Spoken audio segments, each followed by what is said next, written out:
Arizona Storyteller, Dan's Story. Dan's story is about a great kid who was very unsuccessful in language arts. His educational assessment led to a challenging ethical dilemma for one examiner. When I moved to Tucson, Arizona, I thought I would have my pick of jobs. After all, I had a master's in special education and 10 years' experience. Boy, was I wrong. At each interview, 2 questions knocked me out of the running. 1. Are you a Spanish speaker? 2. What standardized testing skills do you have? Since I wasn't bilingual, that eliminated me from all preschool special education jobs.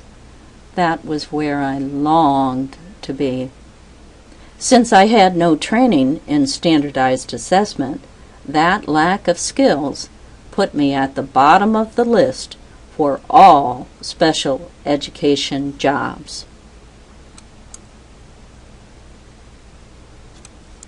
Eventually, I found a wonderful position as a resource special education teacher and immediately pursued training in standardized achievement assessment at the University of Arizona.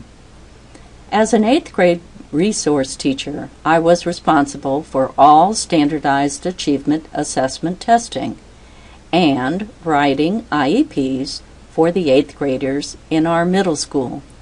The other resource teachers each did a grade level. The school psychologists did the intelligence testing, personality testing, and scoring of behavioral assessments such as adaptive behavior, social and emotional problems. Dan was a great kid, smart, funny, well-liked, interesting, and a hard worker. In 1st grade, he had been identified as having a learning disability. By 3rd grade, his parents were dissatisfied with public school special education, so they sent him to a private school that was designed to address learning disabilities. He made significant progress, so it was decided to send him to public school general education before high school.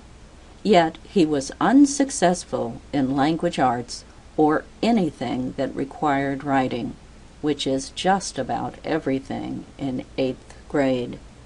His language arts teacher requested an evaluation, and his parents agreed. When I tested Dan, his performance in written language was just a few points away from having a significant discrepancy between his IQ and his achievement. He had multiple errors and was very inconsistent. One place he'd use capitals and the next place not.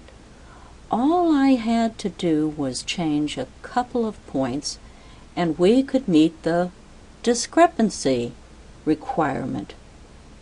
I was very close to using the eraser, but then decided it was unethical. Regrettably, we just couldn't help Dan. After reviewing the assessment data with the parents and Dan, we concluded the results indicated Dan's achievement scores did not demonstrate a learning disability.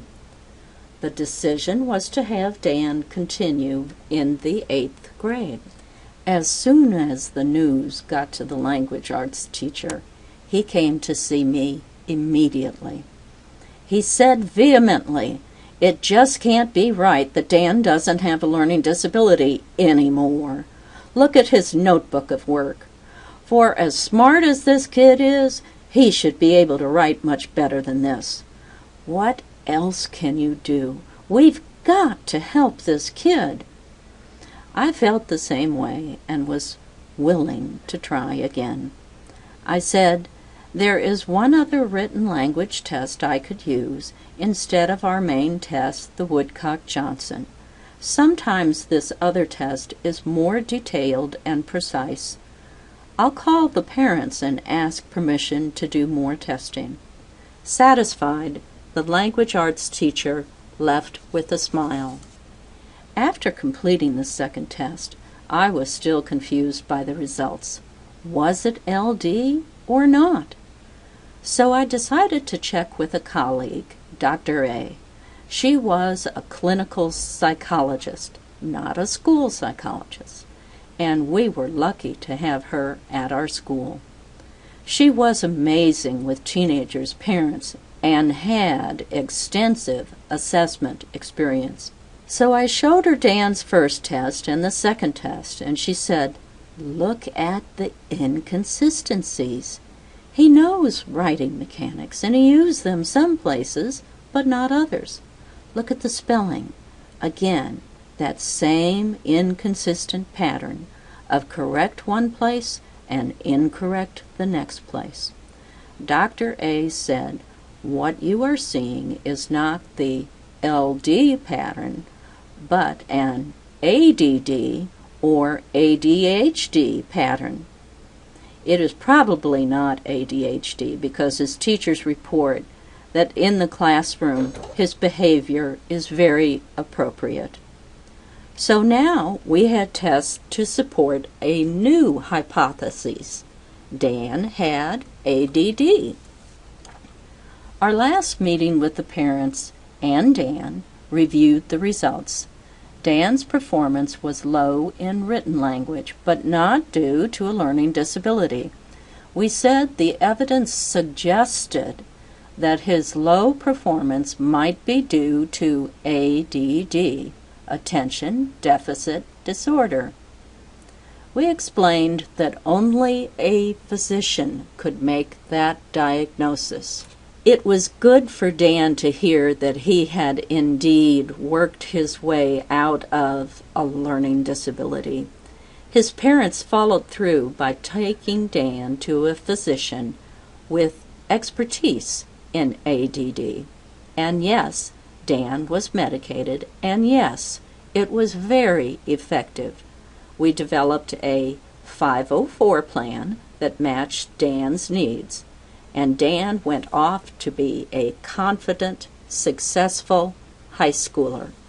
If I had unethically changed those few points on that first test, we would have come to the wrong conclusion that Dan had a learning disability.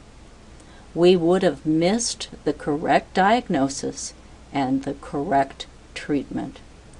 Remember, quality educational assessment is dependent upon professional ethics. Remember, quality educational assessment's purpose is to make the right decisions for student success.